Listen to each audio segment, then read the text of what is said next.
வெளியே நடந்து போகும்போது ஒரு பருந்து சைஸ்ல தட்டான் வானத்துல பறந்தா எப்படி இருக்கும்னு யோசிச்சு பாருங்க. இல்லனா ஒரு கார் நீளத்துக்கு பூரான் உங்க முன்னாடி ஊர்ந்து போறத கற்பனை பண்ணி பாருங்க. இது ஒரு பேய் படத்துல வர்ற சீன் மாதிரி இருக்கா? ஆனா 30 கோடி வருஷத்துக்கு முன்னாடி இது உண்மையாகவே நடந்துச்சுங்க. கார்பனிபோரஸ் காலத்துக்கு உங்களை வரவேற்கிறேன். இது டைனோசர்களுக்கு முன்னாடி இருந்த காலம். அப்போ பூமி ஃபுல்லா சதுப்பு நிலங்களாலையும் அடர்ந்த காடுகளாலையும் நிறைஞ்சிருந்துச்சு. அது மட்டும் இல்லாம பூச்சிகள் ரொம்பவே பெருசா வளர்ந்துச்சு. ஆனா அது எப்படி இவ்வளவு பெருசா வளர்ந்துச்சு? அதுல ஆக்சிஜனோட பங்கு என்னவா இருக்கும்? சரி, இந்த பூச்சிகள் எதனால அழிஞ்சு போயிருக்கும்? இப்படி எல்லா கேள்விக்கான பதிலையும் இந்த பூச்சிகள் வாழ்ந்த உலகத்தோட ரகசியங்களையும் தெரிஞ்சுக்கிறதுக்கு முன்னாடி ஃப்ரீ பட்டனான லைக் அண்ட் சப்ஸ்கிரைபர் தட்டி விட்டுக்கோங்க.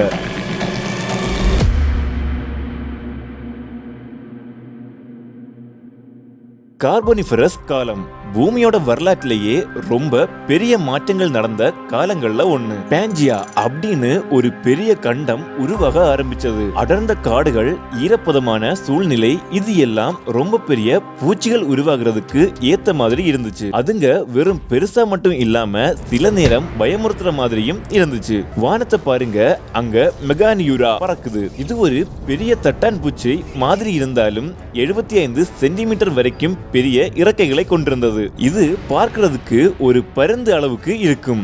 இது வெறும் பெருசு மட்டும் இல்ல, இது பயங்கரமான வேட்டையாளி. இது மற்ற பூச்சிகளையும் சின்ன சின்ன நீர்வாழ் உயிரினங்களையும் வேட்டையாடி சாப்பிடுமாம். ஆனா ராட்சச உயிரினங்கள் வானத்துல மட்டும் இல்ல, நிலத்திலையும் இருந்துச்சு. ஆர்த்ரோஃப்ளூரா அப்படின்னு 2.5 மீட்டர் நீளமுள்ள பூரான பார்க்க முடியும். இது செடிகளை மட்டும் சாப்பிடுற பழக்கம் கொண்டதுனால உங்களை தாக்காது.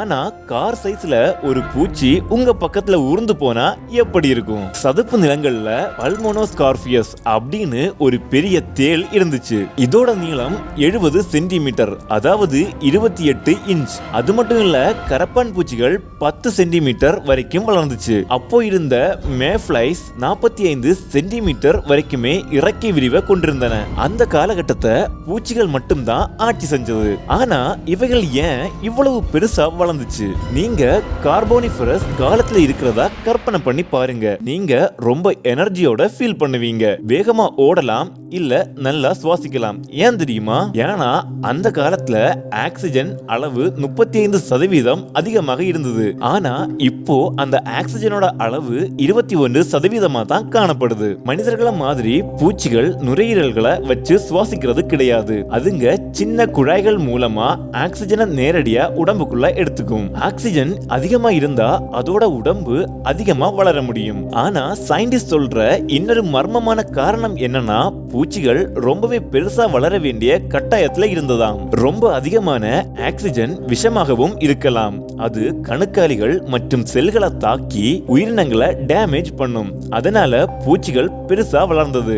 ஆக்சிஜன் எடுத்துக்கிற வேகத்தை குறைக்க வேண்டிய நிலைமைக்கு வந்துச்சு. நீங்க அப்போ இருந்திருந்தா நீங்க ரொம்ப பவர்ஃபுல்லா ஃபீல் பண்ணலாம். ஆனா ரொம்ப அதிகமா சுவாசிச்சீங்கன்னா உங்க உடம்பு வயிறு பிரச்சனை, மூச்சு திணறல், நரம்பு பிரச்சனைகள் இது மாதிரி பாதிக்கப்படுறதுக்கும் வாய்ப்புகள் அதிகம். அது சரி, இவ்வளவு பெரிய பூச்சி இனங்கள் எப்படி அழிவுக்கு வந்தது? இதற்கான முக்கிய காரணம் பூமியோட காலநிலை மாற்றத்துல இருக்கு. கார்போனிஃபரஸ் காலம் நிலக்கரி காலம், அதாவது கோல் ஏஜ் அப்படின்னு அழைக்கப்பட்டது. ஏன்னா அப்போ இருந்த பெரிய காடுகள் அழிஞ்சு இன்னைக்கு எனர்ஜிக்கு யூஸ் பண்ற நிலக்கரி படிவங்களை உருவாக்குச்சு. ஆனா இந்த பசுமையான உலகம் நிரந்தரமானது இல்ல. காலப்போக்குல பூமியோட காலநிலை மாறிச்சு. குளிரான நிலை ஏற்பட ஆரம்பித்தது. பனி விழுந்துச்சு, மழைக்காடுகள் மறைஞ்சு போனது. இதை தொடர்ந்து ஆக்சிஜன் அளவும் கொஞ்சம் கொஞ்சமா குறைய ஆரம்பிச்சது. பெரிய பூச்சிகளால ஆக்சிஜன் குறைபாட்டால தன்னோட உடம்புகளை தக்க வச்சுக்க முடியல. சின்ன பூச்சிகளுக்கு புதுசா வளர்றதுக்கான வாய்ப்புகள் கிடைத்தது.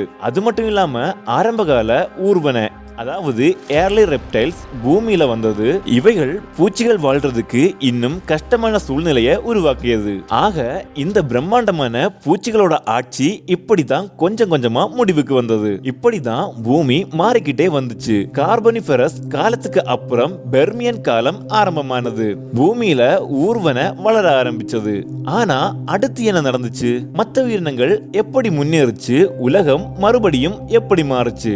மிகப்பெரிய டைனோசர் டைனோசர் இனங்கள் உருவாகிறதுக்கு எது காரணமா அமைஞ்சிச்சு? இப்படி எல்லா கேள்விக்கான பதிலையும் அடுத்த வீடியோல தெரிஞ்சுக்கலாம். நீங்க இந்த பூச்சிகள் வாழ்ந்த காலத்துக்கு போய் இவைகளை பார்க்க ஆசைப்படுறீங்களா அப்படின்னு கமெண்ட்ல சொல்லுங்க. வீடியோ பிடிச்சிருந்தா லைக் அண்ட் சப்ஸ்கிரைப் பண்ணி உங்க ஃப்ரெண்ட்ஸுக்கும் ஷேர் பண்ணிக்கோங்க.